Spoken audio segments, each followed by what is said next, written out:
बिस्मिल्लाहिर्रहमानिर्रहीम। आज का जो हमारा टॉपिक है वो है bipolar affective disorder. Last lecture के अंदर हमने डिस्कस किया था,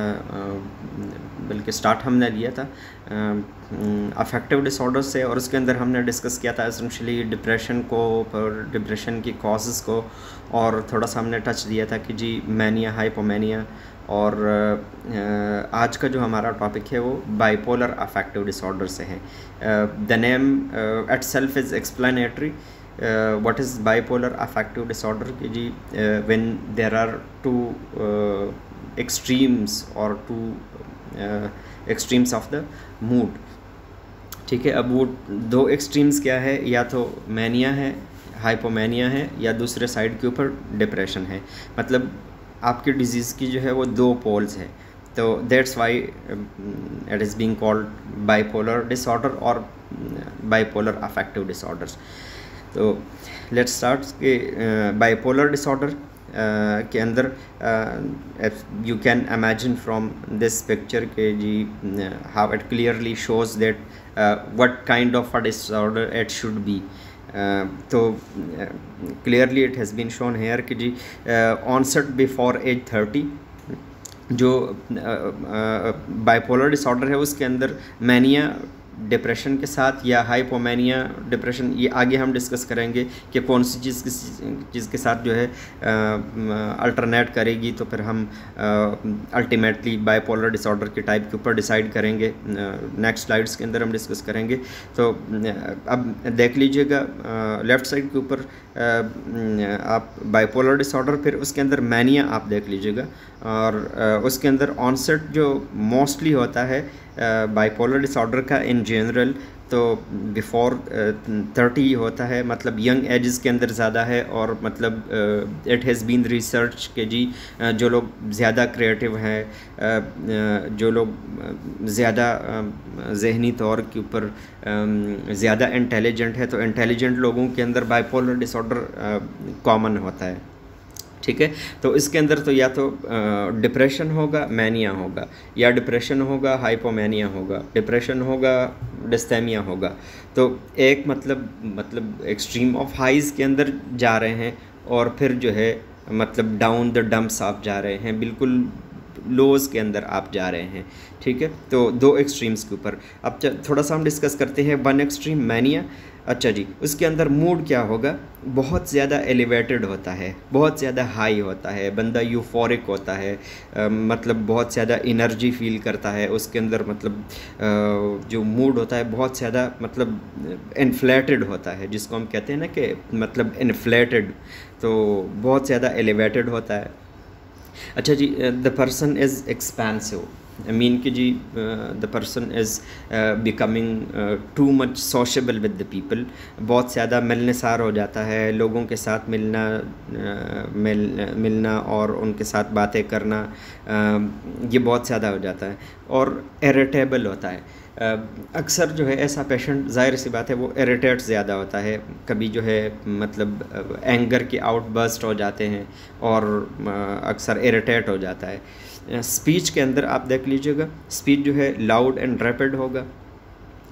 इसको हम कहते हैं प्रेशर ऑफ स्पीच। अब प्रेशर ऑफ स्पीच के अंदर क्या होता है कि पेशेंट को बार बार जो है थॉट्स आते हैं, और पेशेंट को समझ नहीं आता कि क्या कहूँ क्या नहीं कहूँ, और मतलब it might be partly due to, and mania particularly, कि it might be partly due to those flight of ideas on grandiosity thinking के जी मैं बहुत ज़्यादा, इसके अंदर बंदा चाहता है कि जी मैं बहुत ज़्यादा अपनी तारीफ़ ही करूँ और अपने आप को बड़ा समझूँ, और इसके अंदर होता भी है कि ग्रैंडियोसिटी की थिंकिंग होती है कि जी मेरे पास बहुत ज़्यादा पावर है, मेरे पास बहुत ज़्यादा ब्यूटी है, और मतलब मेरे पास जो है एक्स्ट्रा ऑर्डिनरी कैपेबिलिटीज़ है, दो कि वो होती नहीं है, मतलब ओवर नरेट करता है, और मतलब बहुत ज़्यादा शौक़ किस्म के कपड़े वगैरह, ये सारी चीज़ें, ड्रेस पहनना, ये सारा करना। तो इसकी वजह से, और पेशेंट इस तरीके से होता है ना कि लोगों से ज़्यादा शेयर करें अपनी बड़ाई को, और वो चाहता है कि वो सेंटर ऑफ द अटेंशन हो, लोग उसको देखें, और ज़्यादा से ज़्यादा वो अपनी बातें और अपना बड़ापन लोगों के सामने पेश करे, तो उनके ऊपर एक प्रेशर ऑफ स्पीच होता है, जिसकी वजह से जो उनकी जो स्पीच होती है वो लाउड और रैपिड होती है। फिर जो है पनिंग होती है। ऐसे लोग जो है ज़ाहिर सी बात है अजीब किस्म की जो जुगतबाजियाँ है वो अपने अल्फाज के अंदर ले कर के आती हैं, जुगतबाजियाँ करते हैं, ह्यूमरस हो जाते हैं, राइमिंग करते हैं, मतलब वर्ड टू वर्ड जो है जो मतलब जो साउंड मिलती है ऐसे अल्फाज जो है वो एक सेंटेंस के आखिर में कहते हैं। या फिर मतलब इवन इनको क्लैंगिंग ऑफ एसोसिएशन होती है। अब क्लैंगिंग ऑफ एसोसिएशन क्या है कि उसके अंदर one word will be followed by another word not based on the basis of the meaning, it will be based just because on the sound of that particular word. ठीक है, तो उसके अंदर क्लैंगिंग ऑफ एसोसिएशन, जिसको मैं कहता हूँ कि जी मैं सपोज़ कहता हूँ कि जी कॉलेज, वालेज, मॉलेज, नॉलेज, और इसकी कोई मतलब मीनिंग नहीं होगी, बट सिंपली जो है वर्ड जो है एक जैसे साउंड करते हैं, तो on the basis of that जो है वो अपनी स्पीच जो है वो बनाते हैं और सेंटेंसेस बनाते हैं, जिसके अंदर मतलब कोई और बाज़ औक़ात इस सिचुएशन के अंदर बड़ा मुश्किल होता है पेशेंट को समझना कि एक्चुअली कहना क्या चाह रहा है। और इस तरह स्पीच के अंदर वल्गैरिटी बहुत ज़्यादा आ जाती है, मतलब एक सोशल नॉर्म से जो है वो स्पीच निकल जाता है। उसके अंदर आप देखेंगे कि there will be like kind of marked profane of the speech, they will treat people in a crude way, they will treat people in the way it should not have to be treated in the normal situation. और इस तरीके से वो अल्फाज बोलते हैं लोगों के साथ, इवन अपोजिट जेंडर के साथ, कि उनकी जो स्पीच है वो वल्गर सी हो जाती है, तहजीब से आउट होती है, ज़ाहिर सी बात है। और डिक्रीज़ वेट, अब डिक्रीज़ वेट अक्सर ऐसे लोग जो है उनको इतनी ज़्यादा होती हैं ना कि लोगों के साथ बातें करें, और ये इरिटेबल भी होते हैं, एक जगह के ऊपर बैठते भी नहीं हैं, एनर्जी उनके अंदर ज़्यादा होती है, एक जगह से दूसरी जगह जाना, अपनी तारीफ़ करना, फिर वहाँ से उठ के दूसरी जगह जाना, और मतलब बहुत अजीब किस्म की जो मोटर कैफियत होती है उनकी वजह से उनको और अपने ग्रैंडियोसिटी बताने लोगों को और अपने आप को बनाने संवारने से उनको टाइम ज़्यादा नहीं मिलता, तो और बैठ भी नहीं सकते उनको, चूँकि वो एजिटेटेड होते हैं, तो इस वजह से जो है वो उनका वेट लॉस हो जाता है कि क्योंकि वो खाना सही तरीके से नहीं खाते, जो खाना है इग्नोर कर देते हैं। अच्छा जी, नेक्स्ट जो है ग्रैंडियस डिल्यूशंस।